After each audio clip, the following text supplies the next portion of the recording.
एक बार पुनः स्वागत है आप सभी बच्चों का हमारे YouTube चैनल पे। आज हम बात करेंगे जो VAC जूलॉजी है, कोर्स टाइटल जिसमें पब्लिक हेल्थ एंड हाइजीन है, उसका जो तीसरा यूनिट चल रहा था हम लोगों का, इसमें हम बात कर रहे थे नॉन कम्युनिकेबल डिजीज में हाइपरटेंशन। ठीक, हाइपरटेंशन हमने पढ़ लिया। उसके बाद आज बात करेंगे हम अर्थराइटिस की।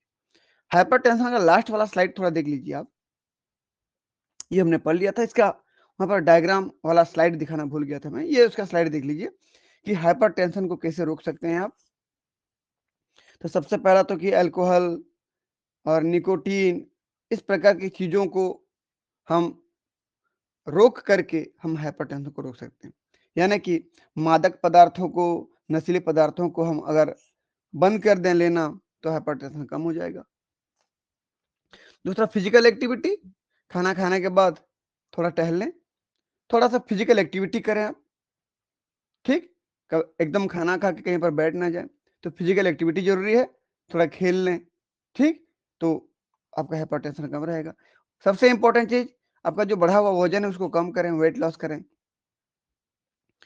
तीसरा, कॉफी अगर आप लेते हैं तो बहुत कम मात्रा में लें, चाय कॉफी लेते हैं तो।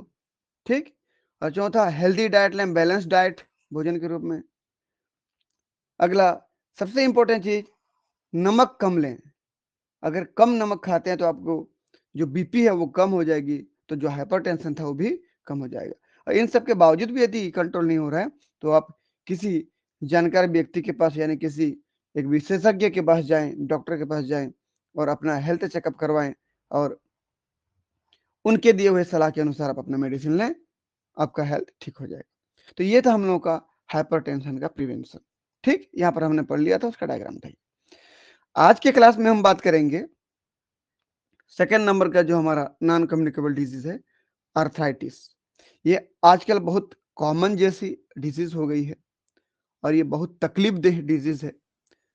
जिनको होता है, जिनके घर में होता है, उन व्यक्तियों को पता है कि इसमें कितना तकलीफ होता है। ठीक, देखते हैं आर्थराइटिस क्या है बोलने पर। इसको समझने से पहले आप एक डायग्राम देखिए। ये एक किसी इंसान के, किसी व्यक्ति का डायग्राम दिख रहा है। सिर से लेकर पैर तक उसकी जितनी हड्डियां होती हैं सब दिख रहा है। तो हड्डियां जहां जहां ज्वाइंट्स रहती हैं, जुड़ी रहती हैं, वहां वहां ज्वाइंट्स पर दर्द होना। यहाँ पैर में भी जहां जहां हड्डियां जुड़ी हैं, उंगलियों में भी, हथेलियों में, पैर में, रीढ़ की हड्डी में, रीढ़ की हड्डी और खोपड़ी के बीच में जो ज्वाइंट्स है, कमर में, हर जगह जहां जहां ज्वाइंट्स है वहां पर दर्द होना आर्थराइटिस का कारण हो सकता है। ठीक, तो जोड़ों में दर्द, ज्वाइंट पेन एक कॉमन का सिम्टम्स होता है आर्थराइटिस का। तो ये भी कई प्रकार के, अलग अलग 4 प्रकार के होते हैं आर्थराइटिस। ठीक है, तो देख लेते हैं। Arthritis is a condition characterized by inflammation of one या मोर जॉइंट्स। जब हमको हमारे जोड़ों में, एक जोड़ में या कई हमारे जोड़ों पर दर्द होता है तो वो आर्थराइटिस हो सकता है। Leading to symptoms like joint pain, stiffness. Stiffness यानी कि आप अपने जिस जोड़ में दर्द कर रहा है, जैसे घुटने में या कुहनी में, आप उसको बहुत ज्यादा मोड़ नहीं पाओगे, मूव नहीं कर पाओगे, एक लिमिट रेंज तक ही मूव कर पाओगे, दैट इज स्टिफनेस, इसी को स्टिफनेस कहते हैं। अगला रेडनेस, जैसे मान लीजिए घुटने में दर्द हो तो घुटने में लाल हो जाएगा, घुटने में स्वेलिंग हो जाएगी। ठीक, यानी कि आर्थराइटिस होता है तो जिस जोड़ में दर्द होता है वो लाल हो जाता है, फूल जाता है, उसकी मूवमेंट करने की लिमिटेशन हो जाती है, बहुत ज्यादा मूव नहीं कर सकते, जो जोड़ों में दर्द होता है, ये सब आर्थराइटिस के कारण है। यहाँ पर देख सकते हैं आप, जैसे इस डायग्राम में हमने ये घुटने के इतने पोर्शन को बढ़ा करके दिखाया है। ऊपर में मान लीजिए फीमर बोन है, नीचे टिबिया फिबुला है, और बीच में देखिए ये जॉइंट्स है। इस जॉइंट्स में फ्लूइड होता है जो इन दोनों हड्डियों को मुड़ने के लिए, मूव करने के लिए मीडियम प्रदान करता है, उसको बोलते हैं साइनोवियल फ्लूइड। दोनों हड्डियों का आखिरी हिस्सा में कार्टिलेज पाया जाता है, यानी कि उपास्थि, और वही आपस में मूव होता है। उपास्थि की वजह से हमारी हड्डियां अच्छे से मुड़ पाती हैं। यदि किसी वजह से कार्टिलेज यानी कि उपास्थि घिस जाए तो हमारी दोनों हड्डियां आपस में टकराएंगी, हड्डियां घिसाएंगी, तो हमको दर्द होगा, पेन होगा, जो कि एक प्रकार के आर्थराइटिस का कारण है। ठीक, और जो साइनोवियल फ्लूइड यहाँ पर है, वो साइनोवियल फ्लूइड यदि कम हो जाए तो भी हड्डियां घिसाएंगी, तो उसको भी मैं क्या कहूंगा, अर्थराइटिस कहूंगा। ठीक है, तो चलिए देखते हैं इसका कॉजेज एंड टाइप्स, इसके कारण क्या है और इनके प्रकार क्या है। तो एक नॉर्मल हेल्दी जॉइंट है, देखिए एक नॉर्मल व्यक्ति का जोड़ है, ये मान लीजिए घुटने का जोड़ है, इनमें 4 प्रकार की अर्थराइटिस हो सकती है। ये पहला, ये दूसरा, ये तीसरा और ये चौथा। सबसे पहला प्रकार का जो अर्थराइटिस होता है, देखिए ध्यान से यहां पर, कि जो जॉइंट्स बनाने वाले जो दो बोन है, दोनों बोन के बीच में जो कार्टिलेज पाई जाती थी उपास्थि, अगर वो घिस जाए तो आपस में बोन घिसाएंगे तो दर्द होगा, that is osteo arthritis. Osteo यानी कि बोन, अर्थराइटिस यानी कि जोड़ों में दर्द। तो बोन के घिसाने की वजह से जोड़ों में दर्द होगा। तो इसमें कारण क्या हो गया, कार्टिलेज रिड्यूस हो गया, कार्टिलेज यहां पर डिसइंटीग्रेट हो गया। देख लीजिए ये, तो osteoarthritis the most common type caused by the breakdown of cartilage, cartilage के ब्रेकडाउन की वजह से होता है इन द जॉइंट्स। ये मोस्ट कॉमन टाइप है, सबसे सामान्य प्रकार का, जो सब लोगों में लगभग मिल जाता है। एक उम्र के बाद कार्टिलेज घिसना शुरू हो जाते हैं। ठीक, जैसे जैसे उम्र बढ़ती जाती है तो कार्टिलेज घिसना शुरू हो जाता है। तो इस प्रकार का जो अर्थराइटिस है हम लोगों में देखने को मिलता है। ये मोस्ट कॉमन टाइप है, सबसे सामान्य, मोस्ट कॉमन टाइप। ठीक है, हड्डियों के घिसने की वजह से होता है। क्यों? क्योंकि कार्टिलेज बीच में खत्म हो गया। अगला देखिए क्या होता है कि जो दो हड्डियां हैं, दो हड्डियों के बीच जो कार्टिलेज था वो तो रिड्यूस हो गया, लेकिन कैसे, कि यदि हमारा ही शरीर का प्रतिरक्षी तंत्र यानी कि इम्यून सिस्टम हमारे ही किसी टिश्यू के विरुद्ध यदि एंटीबॉडी बनाना शुरू कर दे, तो यहां पर जो कार्टिलेज था, जोड़ों में जो कार्टिलेज था, उपस्थित था, उस उपस्थित के विरुद्ध यदि हमारा शरीर एंटीबॉडी बना दे, तो वो एंटीबॉडी यहाँ पे आएगा, जोड़ों में जितना कार्टिलेज था उस पर रिएक्ट करेगा और कार्टिलेज को रिड्यूस कर देगा, खत्म कर देगा। जब कार्टिलेज खत्म हो जाएगी फिर हड्डियां घिसाएंगी। लेकिन जो अभी एंटीबॉडी आया था, वो एंटीबॉडी हमारा शरीर ही बनाया था इसके अगेंस्ट। तो हमारा शरीर हमारे खुद के अगेंस्ट एंटीबॉडी बनाता है, इसलिए उसको ऑटो इम्यून डिजीज कहते हैं। इसको क्या कहते हैं हम लोग, ऑटो इम्यून डिजीज। और इस प्रकार के जो अर्थराइटिस होती है, इसकी वजह से जो जोड़ों में दर्द होता है, वो दर्द, वो अर्थराइटिस रिमेटॉइड अर्थराइटिस कहलाता है। क्या कहलाता है जी, रूमेटॉइड अर्थराइटिस कहलाता है। इसमें क्या होता है, हमारा ही शरीर हमारे किसी टिश्यू के अगेंस्ट ये एंटीबॉडी बनाना शुरू कर देते हैं। देखिए ये एंटीबॉडी बन गया, ये एंटीबॉडी आके किसी हमारे टिश्यू के अगेंस्ट काम करते हैं। तो यहाँ पर जो कार्टिलेज टिश्यू था उसके अगेंस्ट काम कर रहे हैं, इसकी वजह से ऑटो इम्यून डिसीज हो रहा है। ऑटो इम्यून अर्थराइटिस में occurs when the immune system attack the body's own tissue, हमारा इम्यून सिस्टम हमारे खुद के टिश्यू के अगेंस्ट अटैक करता है, तो ऐसे होता है। Such as in rheumatoid arthritis and psoriatic arthritis. Psoriatic arthritis बड़ा खतरनाक होता है, इसमें खासकर नाखून और स्किन अफेक्टेड होते हैं। तो in fact mainly nails and skin, इसमें एक प्रकार की खुजली जैसी स्थिति आती है, कुछ भी कर लीजिए वो खुजली कम नहीं होता है। यानी कि वह व्यक्ति जिसको ऑटो इम्यून अर्थराइटिस हुआ है, वो दिन भर रात भर 24 घंटे कंटिन्यूअसली अपने शरीर को खुजलाते रहेगा। ठीक, इतना जबरदस्त तरीके से खुजलाहट होती है कि खुजलाते खुजलाते पूरे स्किन छिल जाते हैं, ब्लड निकलते हैं, स्किन के टुकड़े टुकड़े नीचे गिरे होंगे जहां पर वो आदमी सो रहा होगा, बैठ रहा होगा, इतना खुजलाएगा। तो बहुत बुरी स्थिति आती है। हम दुआ करते हैं कि ऐसा किसी के साथ ना हो, बहुत ही खतरनाक परिस्थिति आती है। ठीक, आप सोचिए खुजला खुजला के ब्लड निकल जाना, तो सोचिए किस हद तक खुजलाहट लगती होगी। ठीक, और ऐसा कभी 1-2 मिनट के लिए नहीं, 24 घंटे के लिए। ठीक है, तो बहुत खतरनाक प्रकार का ऑटो इम्यून डिजीज है। कौन सा, सोरिएटिक अर्थराइटिस। अगला हमारे पास है इन्फेक्शियस अर्थराइटिस। इन्फेक्शियस अर्थराइटिस में क्या होता है कि जब हमारे जोड़ों में कोई बैक्टीरिया, वायरस या कोई फंगस जब अटैक कर देते हैं तो क्या कहलाते हैं? इस प्रकार के आर्थराइटिस। यहाँ पर हमारी जोड़ों में कोई बैक्टीरिया, वायरस या फंगस अटैक कर दिया तो हमारे जोड़ों में दर्द होना शुरू हो गया, तो वो क्या कहलाएगा? इन्फेक्शियस आर्थराइटिस, यानी कि पैथोजन का इन्फेक्शन हो जाएगा। ठीक है, तो चलिए देखते हैं।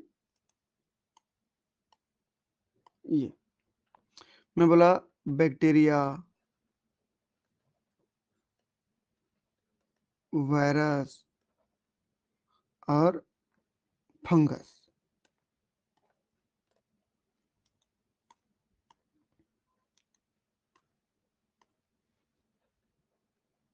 ये फंगस, यदि इनमें से कोई भी हमारे यहाँ पर अटैक कर दिया, कहाँ पे जी? जॉइंट्स पे। देखिए यहाँ, तो यहाँ पर साइनोवियल फ्लूइड धीरे धीरे रिड्यूस होता जाएगा, कम होता जाएगा, और फिर वो जो कार्टिलेज है वो भी धीरे धीरे डैमेज होते जाएगा और फिर हड्डियां घिसाएंगी, दर्द होगा। उसको मैं क्या बोलूंगा? इन्फेक्शियस आर्थराइटिस, क्योंकि इन्फेक्शन की वजह से हो रहा है।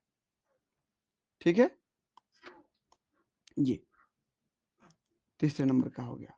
सेकंड नंबर पे रूमेटॉइड था या ऑटोइम्यून था, दूसरे नंबर पे, और तीसरे नंबर पे इन्फेक्शियस आर्थराइटिस। तो caused by an infection by bacteria, fungus and virus in the joints like septic arthritis. Septic arthritis में इन्फेक्शन की वजह से भी आर्थराइटिस होता है। अगला हमारे पास है crystal induced arthritis. Crystal induced यानी कि हमारे शरीर में कुछ ना कुछ क्रिस्टल बनेंगे। ठीक, क्रिस्टल बनेंगे, जैसे देख लीजिए आप इस जॉइंट पर मान लीजिए क्रिस्टल बन के जमा हो रहे हैं, तो भी यहाँ की साइनोवियल फ्लूइड जो ऑयल था वो इसकी मात्रा कम हो जाएगी, तो फिर हड्डियां घिसाएंगी, यहाँ पर कार्टिलेज टूटेगा, ब्रेक होगा, तो जो दर्द होगा उसको बोलूंगा क्रिस्टल इंड्यूस्ड आर्थराइटिस। और यहाँ पर क्रिस्टल के रूप में जो जमा होता है ना, वो यूरिक एसिड होता है। यानी कि हमारे बॉडी में यदि यूरिक एसिड हमारे जोड़ों में जाके जमा हो रहा है, मतलब बहुत बुरी स्थिति आने वाली है, ये समझ लीजिए। ये यूरिक एसिड जमा हो रहा है, यूरिक एसिड का क्रिस्टल जमा हो रहा है,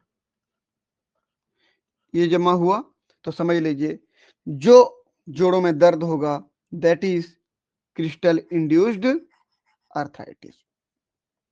The result from the buildup of crystal in the joints, joints में क्रिस्टल जमा हो रहा है, सच एस इन गाउट, गाउट डिजीज जिसको बोलते हैं वात रक्त हिंदी में कहते हैं, वो disease deposition of uric acid crystal, ये डिपोजिशन होता है हमारे जोड़ों में, तो इस प्रकार की आर्थराइटिस होती है। देखिए चारों प्रकार के आर्थराइटिस में जोड़ों में दर्द होता है और हमारे शरीर के हर एक जोड़ में हो सकता है, जहां जहां हड्डियां ज्वाइंट्स हुई हैं, हाथ, पैर, हमारा धड़, ठीक, जहां भी हड्डियां हैं वहां पर दर्द होगा। ये तो हो गया उसके प्रकार और कारण। आगे देखते हैं सिम्टम्स। तो जिनको भी आर्थराइटिस हुआ है उनको किस प्रकार की लक्षण दिखाई देते हैं? भाई सबसे खतरनाक खतरनाक लक्षण दिखते हैं।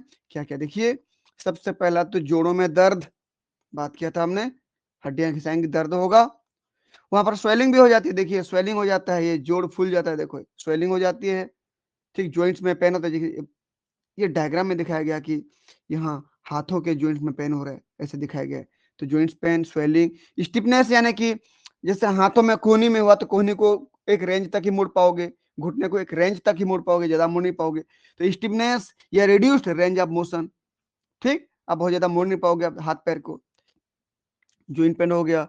स्वेलिंग यानी कि इन्फ्लामेशन हो गया। अगला redness and warmth in the affected joints, जहां पर भी अफेक्ट होगा वहां पर लाल लाल हो जाएगा।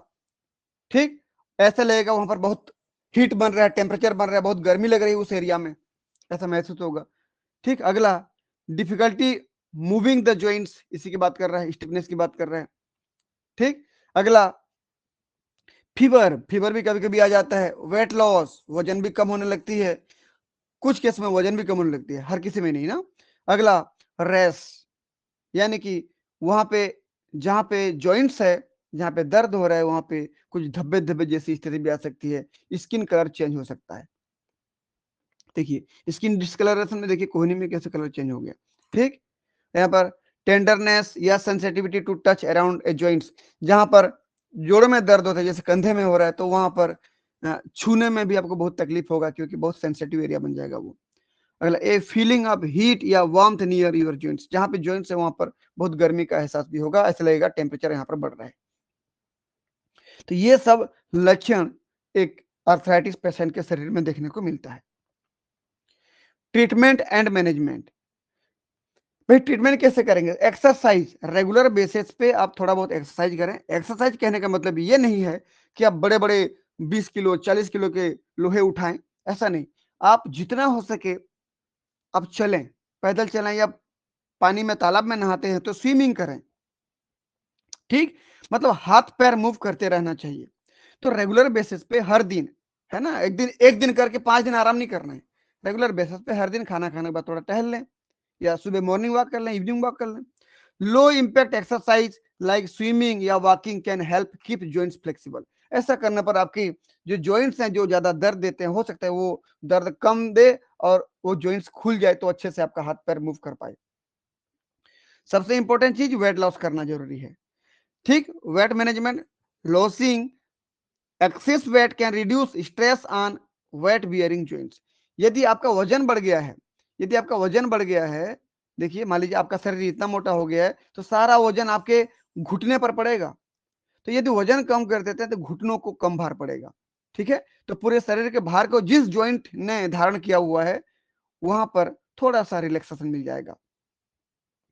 तो वेट को लॉस करिए और अपने वेट का जो असर होता है जॉइंट पर वो कम हो जाएगा, ठीक। अगला, heat and cold using heating pads और आइस पैक।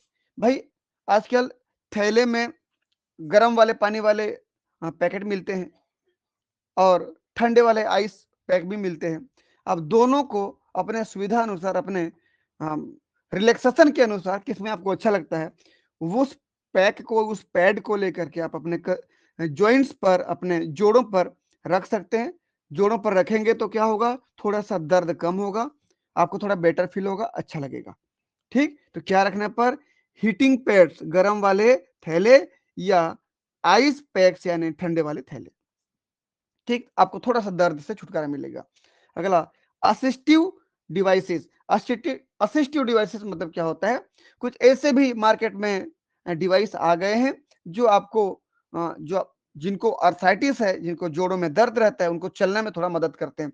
जैसे केन्स, देखिए ये एक छड़ी आ गया है, छड़ी के सहारे चल सकते हैं आप, या वॉकर्स, वॉकर्स के सहारे भी आप चल सकते हैं। डिवाइस लाइक कैन्स या walker can help protect joints and improve mobility, ठीक। इस प्रकार के डिवाइसेस का इस्तेमाल करेंगे तो आप थोड़ा बहुत चल सकते हैं और आपके जोड़ों पे ज्यादा दर्द नहीं होगा। अगला, मेडिकेशन। अगर इन सब से रिलीफ नहीं मिलता है तो आप डॉक्टर के पास जाएं और डॉक्टर के द्वारा दिए गए मेडिसिन का सही डोज लेकर, सही समय पर लेकर आप थोड़ा बहुत अच्छे से चल फिर पा सकते हैं, ठीक है। तो prescription medication may be used to manage pain and inflammation. दवाई लेकर के आप अपना नॉर्मल जिंदगी जी सकते हैं।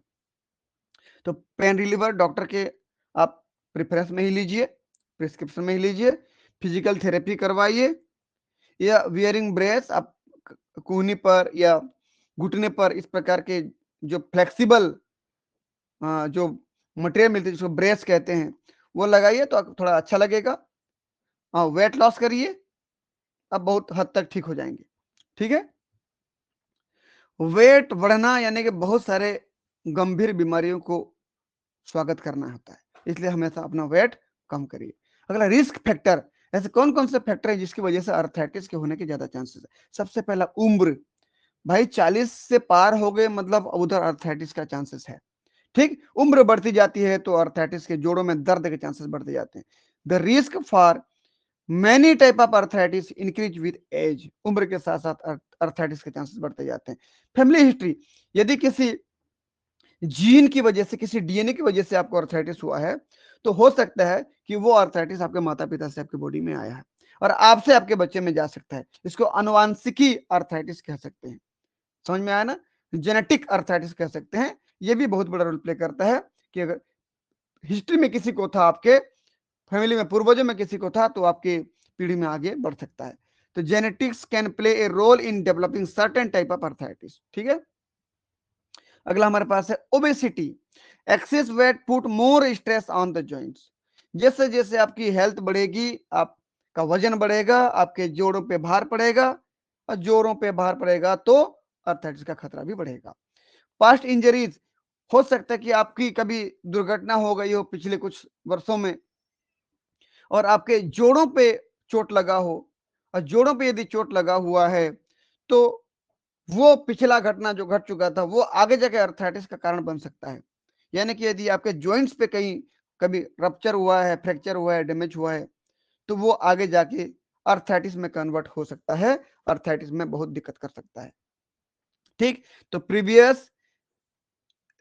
Previous injury to joint can increase the likelihood of developing arthritis there later. ठीक, प्रीवियस यानी कि पुराने समय पर कभी दुर्घटना घट गई है और आपके जोड़ों में दर्द हुआ है, जोड़ों को चोट लग गया है, फ्रैक्चर हो गया है, तो आगे खतरा बन सकता है, अर्थराइटिस हो सकता है। स्मोकिंग, यदि आप कुछ टॉक्सिन लेते हैं, कुछ बीड़ी, सिगरेट, गांजा, चीलम, यदि आप इन सब का सेवन करते हैं, मादक पदार्थों का, शराब का सेवन करते हैं, और भी किसी प्रकार के अन्य टॉक्सिन या मादक पदार्थों का या सिगरेट का सेवन करते हैं, तो ये जोड़ों में जो साइनोवियल फ्लूइड होता है उस साइनोवियल फ्लूइड को कम कर देता है। कम करने की वजह से आपके हड्डियों में घिसाट बढ़ेगी और आपको दर्द बढ़ेगा, यानी कि अर्थराइटिस का खतरा बढ़ेगा। तो किसी भी प्रकार की यदि मादक वस्तु आप लेते हैं तो उसको कम कर दें, आप धीरे धीरे ठीक हो जाएंगे। Toxin in cigarette smoke can damage connective tissue and increase risk. तो बच्चों, इस प्रकार से हमारा ये अर्थराइटिस टॉपिक हमने पढ़ा। आपको कैसे लगा आप कमेंट बॉक्स पे जरूर लिखिए, वीडियो को लाइक करिए। यदि हमारे चैनल पे पहली बार हैं आप तो चैनल को सब्सक्राइब करें और वीडियो को अपने दोस्तों के बीच में शेयर करें ताकि उनको भी इस प्रकार का वीडियो मिलता रहे। ठीक है बच्चों, ये अर्थराइटिस बहुत ही गंभीर बीमारी है, इसको समय पर डॉक्टर से इलाज करवाना चाहिए। बाकी आपके फैमिली में आपके किसी आसपास किसी व्यक्ति को है तो उसकी जानकारी इसको जरूर दें कि किस प्रकार का अर्थराइटिस हो सकता है। मिलते हैं नेक्स्ट क्लास में, तब तक के लिए बहुत बहुत धन्यवाद। Thank you.